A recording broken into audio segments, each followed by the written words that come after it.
Jessamyn Anderson. It's nice to be here with you. Father. And Jimmy Mitchell, it's always good to have you here, and finally you can be here, your first time and come back. This is a great, we want to promote our new coffee mugs, our Life Rock coffee mugs, brand new. You can get these through our religious catalog. But you are debuting them. Well, I'm happy to be Vanna White in any situation. It's all about the one, the true, the good, and the beautiful. That's right. So those are big too. Those are perfectly American mugs right there. You could get a good cup of coffee in those things. Exactly. Yeah, and that sounds beautiful to me. Jesus Christ is beauty itself, truth itself, goodness itself.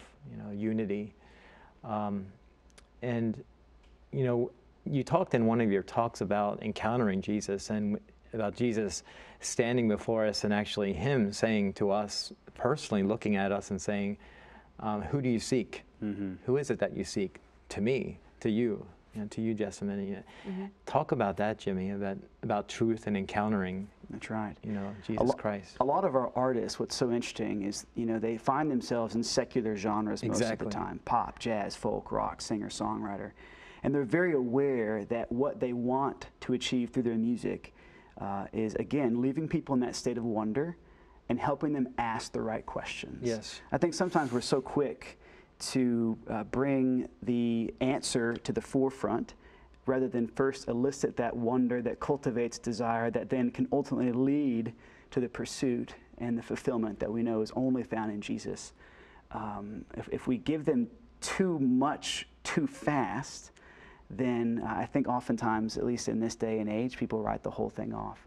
And so what's beautiful about our patrons, our artists, the young people that we have the privilege of serving is that they're bringing beauty to the forefront, not just of their media intake, but of their lifestyles. Not just of music, books, and art, but even of the culture they have in their homes. And it can't help but elicit that question, who is it that you seek? Yeah. And ultimately, deep down in all of us, we'll find with time, it's Jesus every time. Absolutely, and our St. John Paul II really are the Pope that was the Pope pretty much our entire life. He says that Jesus Christ is the answer to every question that the heart utters. So you just stated it very well that you put the questions out there. Sometimes people can't handle the answer right away. Right. You lead them along the way and give them questions, elicit questions, and promote the wonder. I think that's where music comes in, that's where beauty comes in, is it leaves you in awe. There has to be something more. There has to be more. That's right. Because if there is this, if there's wonder, where does this lead back to? Didn't G.K. Chesterton say something about? Sounds like Lewis too. I mean, there's like this infinite desire that doesn't make any sense unless it's going to one day be fulfilled by an infinite first principle and ultimate end, who of course is God. And we've even seen this with our patrons. These are the folks that subscribe and get all of our content before anybody else. What's so cool is they're finding that even a lot of this music, the books, the art, it becomes that excuse for friendship and dialogue, even with unbelieving friends. And it brings together a moment where they can share life together well and actually begin to ask those questions. And because oftentimes our patrons are like really deeply committed Catholics and really great Christians who just get what life is about, that leads then to the answer. But only in friendship and only in encounter does it really happen well. Yeah, talk about your organization, Love Good, and Love Good Culture is the website. I want to get that out there. That's right. And have people because we want to be good consumers. That's right. And we want to put good stuff in people's hands so that they may be filled with goodness, with truth, with beauty. So talk a little bit about this ministry.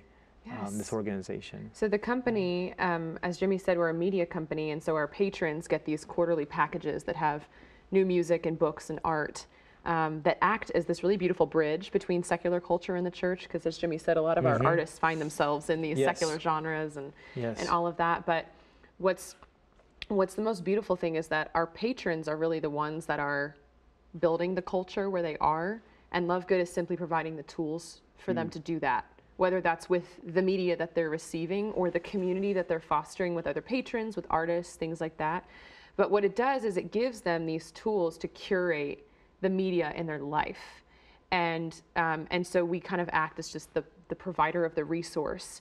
And it's been really beautiful to be kind of on this ride and be more intentional and to empower other people to be more intentional about the media they consume. Yes. We talk about being cultural influencers instead of passive media consumers, because we're just inundated with media every day, whether we want to be or not. Constantly. And so it's not rejecting what's out there. It's saying there is good and true and beautiful media out there. Let's make it more accessible. And we want to support them. Yes, and we want to support that. That's right. And so we want to make it accessible. We want to encourage people to be more intentional, and we want to help them essentially build an interior culture, from that higher media standard, so that they can then build that better culture outside of themselves and point people to what is the truth and the goodness and the beauty. Yeah, what would you tell, both of you, you get a take on this, what would you tell a young person out there today about using media, about goodness, truth, and beauty, to encounter? It could be anything, sharing. I'll speak from the head because she'll speak from the heart. Actually, every song you listen to, every book you read, every Netflix show that you consume is either predisposing your soul to virtue or to vice. That's actually a pretty big thing to consider. That's big. It is. Yeah. Basically, you're one click away from hell. I think that's true. That's true. And you're orienting your heart at any given moment towards the good or towards evil. And the highest good is God, and we settle for so much less than that, and we wonder why we're miserable. Yeah. And I think it's this orientation of the heart that we want to inspire to help people love what is good, so ultimately they become what they love, who is, again, the presence of God. Real quick, Jessamyn. Yeah. Real quick. So I think it's a hunger. We hunger for what is authentic and true and good and beautiful. And when we choose media that actually fulfills us instead of just leaves us wanting more and then choosing the stuff that's going to continue to leave us wanting more, we choose the things that fill us up and that make us ask those questions that ultimately point us towards the source of that beautiful desire that we have for Christ himself. For Christ himself. Thank you all so much, Jessamyn Nice Anderson to and be Jimmy here. Mitchell. Thank you. Yeah, we're going to have you back. Sounds great. Do another show. Thank you.